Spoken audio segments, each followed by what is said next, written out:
for the Ling. The second time, will they pick it up for Yes, Super Ken? They will. They respect the Valentina, actually. Because of that, hang on a minute. Something has slipped through here because the Sushin moved over. Yeah, they left the Luoyi.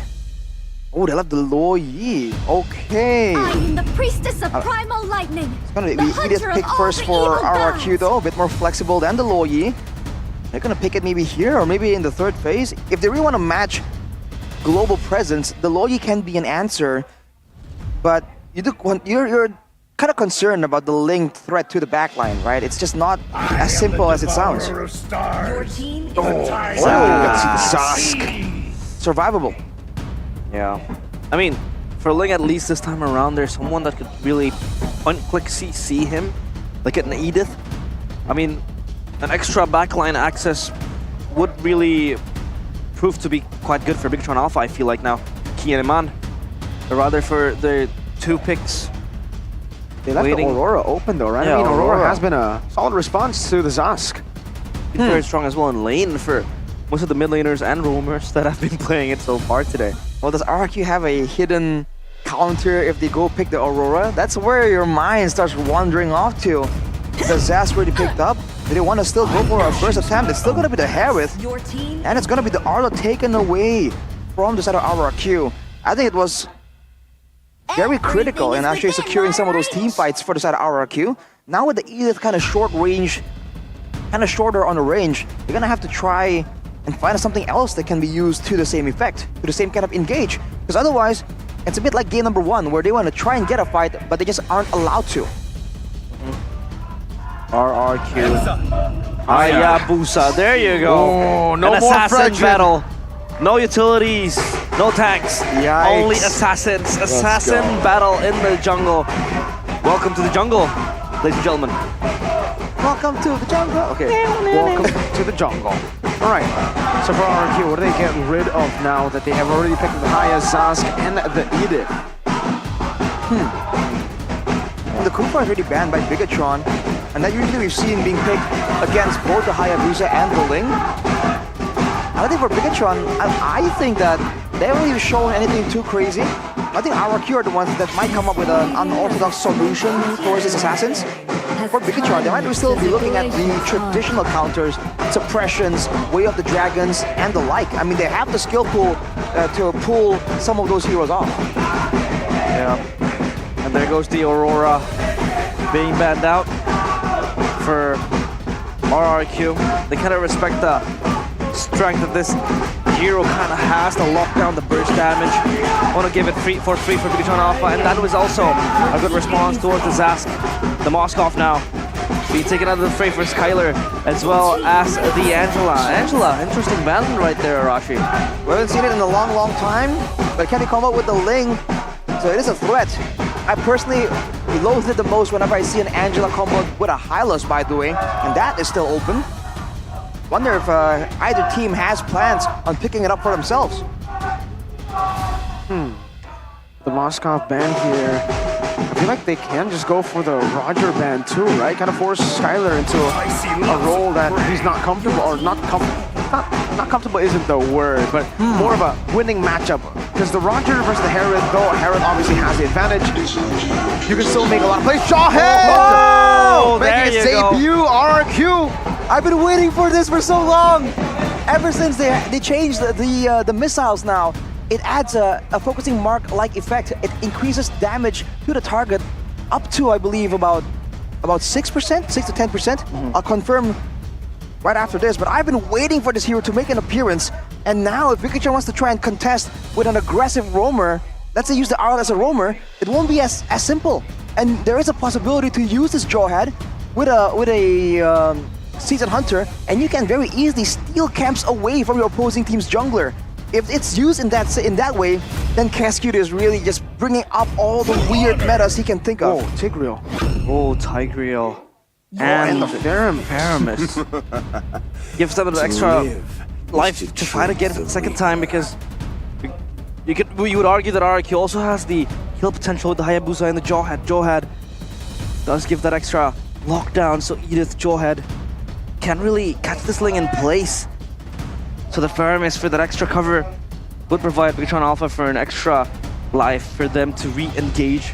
Now, the last pick for RRQ, Hoshi, what will it be? When it comes to the last pick right here, I think they're pretty set on durability and technically in damage output as well. Gonna bring out the Claude signature choice. Skylar's Claude has been very, very reliable.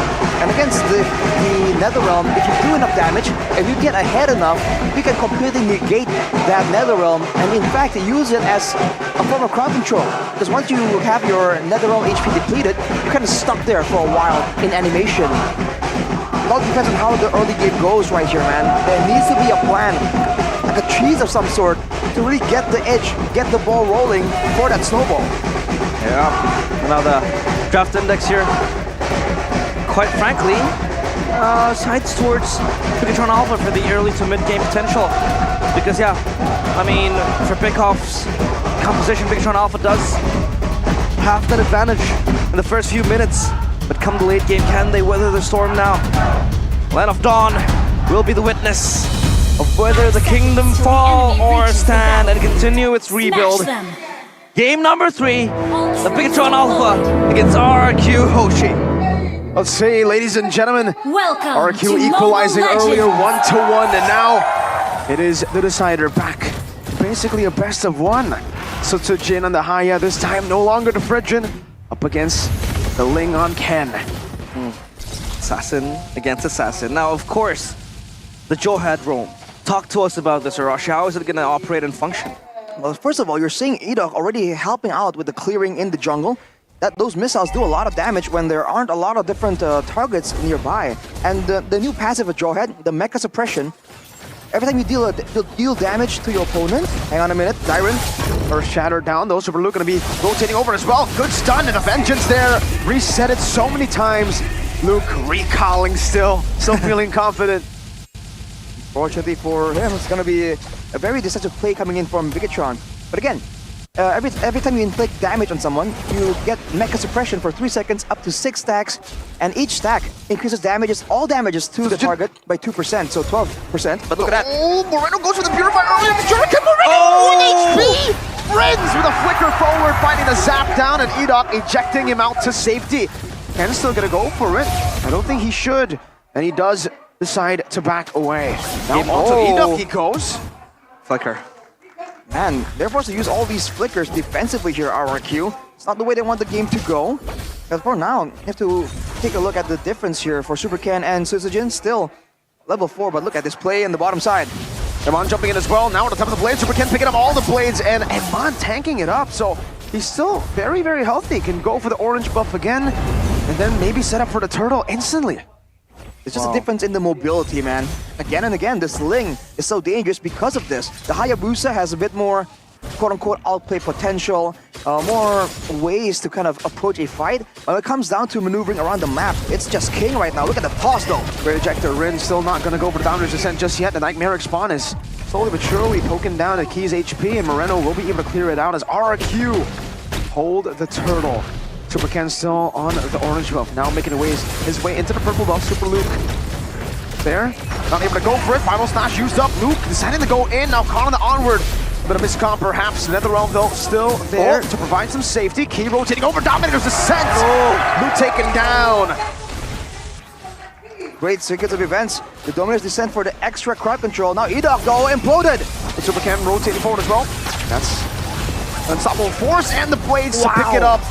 Equalizing in kills, picking up the blades. Sutsujin gonna wait up a bit. Moreno, no Netherrealm this time around. Pops in a Purify to get those stacks away so that Shadow Kill can't follow him all the way, and he decides to back away so Sutsujin doesn't go for the commit. They're forcing the issue, but again, they had to expand 2 ultimates to kill Edok.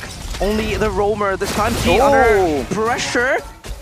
Shadow Kill was used up. He still has the Quad Shadow, jumps in. Good maneuvers by Sutsujin, catching Key off guard. Clean. Happy feet on all the 4 shadows. But for Bigetron, they have the access to this insane chain CC lock situation. You saw it earlier, there's just a lot of airtime available for them if they really go into a big fight. So it seems like now RRQ are the ones who want to avoid that kind of big fight as Edok goes in and ejects. Look at that damage placed down. Iman still holding on to the Purifier. Wow, all right. Patience from Iman. Very calculative.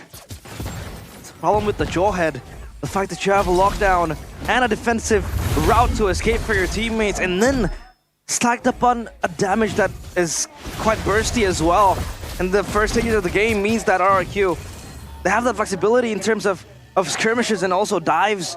And they will rely on this Jawhead quite a few times. And here we go, Super Ken! Shatter onward! Dyron and Sutsujin again just reading the maneuvers, waiting for the purple buff to spawn and now taking it away. Luke with the final slash. We can Dyron back, but the Shatter still connects out of two. Implosion. Despite that, Dominator's Descent though coming down as well. Dyron able to flick around. That's amazing. What happened, Key? Find the kill, bringing Enoch back, Rins. The Dominator's Descent already expiring now, and they're gonna go for the Shadow Stampede. Rins brought back in mind with a Synchro Fission. And Bigetron actually winning out in the end. Sutsujin jumping with the Quad Shadow, back and forth now. The stun, the shove. The Vengeance reset. Sutsujin has to give this away, and it will be a trade in the end. Ken picks up the turtle for RRQ's purple steel. Purple buff for the turtle. I feel like Bigetron will take that, but you can see Super Ken trying to find something. Go to the Tempest of Blades, but can either find him. Oof. Won't be able to just yet. Thunderbolt for Dyron will give him a bit more burst damage. Look at the shadowing though by Edok to try and stop Moreno. So far, it's been pretty intense. The exchanges happening left and right. RRQ showing how much of a threat they can pose against Bigetron Alpha. Meanwhile, Bigetron Alpha with the responses has been quite aggressive as well. Not shy away of popping the ultimate needed. Key with the implosion. And Luke rotating to help. Equipments though coming in. Berserker's Fury completed for Super Ken. Dreadnought armor for Super Luke there. Looking out for that extra damage coming in from Sutsujin and Edok.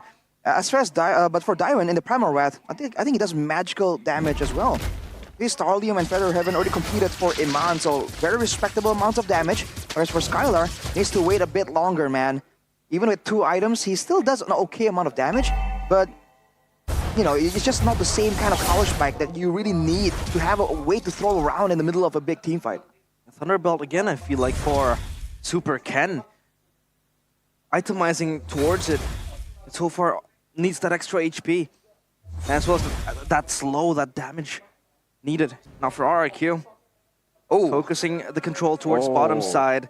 Here we go. Assassin 1v1. versus Jungler, Assassin. please, please, please. Sutsujin knows better than to take this for now. Still needs to wait for some of those stacks, you know? Goes with the Quad Shadow though up top, and he will be able to match that. Ken still with the same build. Thunderbelt down below. Iman walking up to Skylar. Up top? Has the BMI up top. It's a 1v1, no? It's just a bit of a cut. Iman actually going to be able to take the turret down below, but he has to be careful. He's right there, blazing away, used up. Oh, he's going to be waiting in the BMI right there. So this is going to expire very, very soon. Edok jumping with unstoppable force.